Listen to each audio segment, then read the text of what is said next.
තුරු අරණ දන්නා ගස්වැල් ගැන නොදන්නා දේ.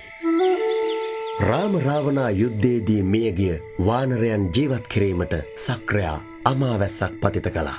ඒ අවස්ථාවේදී පොළොවට වැටුණු අමෘත බිඳුවකින් රසකින්ද උපත ලද බව ජනප්‍රවාදයේ සඳහන් වෙනවා. ශ්‍රී ලංකාවේ ඕනෑම ප්‍රදේශයක වැවෙන මෙය වියලි කලාපයේ සුලභ ශාකයක්.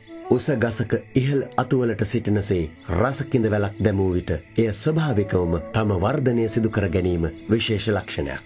අතීත ලාංකිකයෝ නෙල්ලි හා රසකින්ද තම්බා බීම පුරුද්දක් කරගත්තා. ඉන් සිසිල් ගුණය ලැබී හන්දිපත් ආබාධ සහ වෙනත් රුධිර දෝෂවලින් නිදහස්ව සිටීමට ඔවුන්ට හැකියාව ලැබුණා. වැලේ පිටපොත්ත ඉවත් කළ වැල, මුල්, කොළ ඖෂධීව භාවිත වෙනවා. රසකින්ද සමග මේ පැණි හිස් බඩ බීම ඉතාමත් ගුණදායකයි. එය ආමාශ හා රුධිර ආම්ලිකතාව සමනය කරනවා. සෙංගමාලයේ වැළඳුණු විට අපේ ගැමියෝ රසකින්ද කොළ අඹරා මෝරු සමග පානය කළා. හෘද රෝග හා චර්ම රෝග සඳහාද ඉතා හොඳ ඖෂධයක්. අදටත් ගම්බද නිවෙස්වල ලපටි පත්‍ර, මැල්ලුම් හා සලාද ලෙස ආහාරයට ගන්නවා.